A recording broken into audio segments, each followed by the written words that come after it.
कब और कैसे करें कामदा एकादशी का पारण। तो चलिए जानते हैं शुभ समय क्या होगा, उसकी विधि क्या होगी।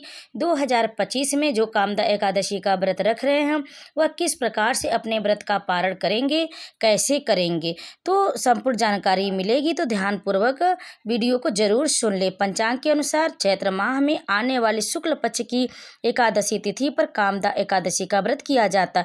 यह तिथि भगवान विष्णु के साथ साथ माँ लक्ष्मी की भी कृपा प्राप्त करने के लिए जरूरी मानी गई। सही तरीके से पारण करने पर ही एकादशी व्रत पूर्ण माना जाता, जो एकादशी की अगले दिन यानी द्वादशी तिथि पर किया जाता है।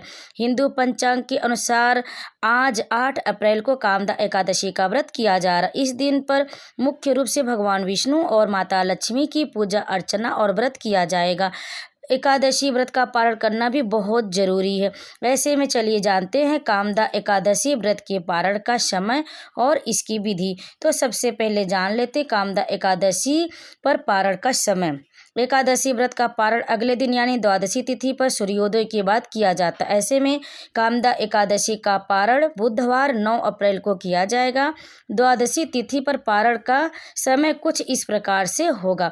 द्वादशी समाप्त होने का समय होगा 9 अप्रैल रात 20:55 पर और पारण का समय होगा सुबह 6:25 से लेकर सुबह 8:54 तक। आप इन बीच में इन शुभ मुहूर्त में अपने व्रत का पारण कर लें। अब आइए जानते हैं कि जो भी लोग व्रत रखे हैं कामदा एकादशी का वह कैसे करेंगे, अपने पारण को किस प्रकार से व्रत का पारण करेंगे। तो एकादशी व्रत के अगले दिन सूर्योदय के बाद एकादशी व्रत का पारण किया जाता है। इसके लिए पारण के दिन सुबह जल्दी उठकर स्नान आदि करने के बाद सबसे पहले भगवान गणेश की पूजा करें। इसके बाद विधिवत रूप से भगवान विष्णु और माँ लक्ष्मी की पूजा अर्चना करें। इसके बाद अपने मुख में तुलसी दल रखकर एकादशी व्रत का पारण करें और इसके बाद सात्विक भोजन ग्रहण कर लें। अब आइए जानते हैं कि हमें किन बातों का ध्यान रखना चाहिए एकादशी पर व्रत का पारण करते समय। एकादशी व्रत का पारण करते समय कुछ चीज़ें ग्रहण करना वर्जित माना गया, जैसे मूली, बैगन, साग, मसूर दाल, लहसुन, प्याज आदि। इन बात का ध्यान रखें कि पारण में केवल सात्विक भोजन खाएं, तभी आपको एकादशी व्रत का पूर्ण फल प्राप्त हो सकता है। इसी के साथ आप द्वादशी तिथि पर अपनी क्षमता के अनुसार ब्राह्मणों को भोजन और दान करें। आप किसी जरूरतमंद व्यक्ति को भोजन कराकर भी अपने व्रत का पारण कर सकते हैं, जो कि काफ़ी लाभकारी माना जाता है।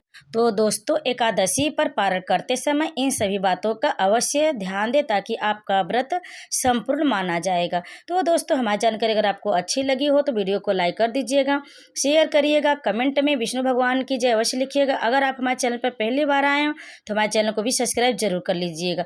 आप सभी पर भगवान विष्णु कृपा सदैव बनी रहे। तो एक बार प्रेम से बोले विष्णु भगवान की जय। ओम नमो भगवती वासुदेवाय।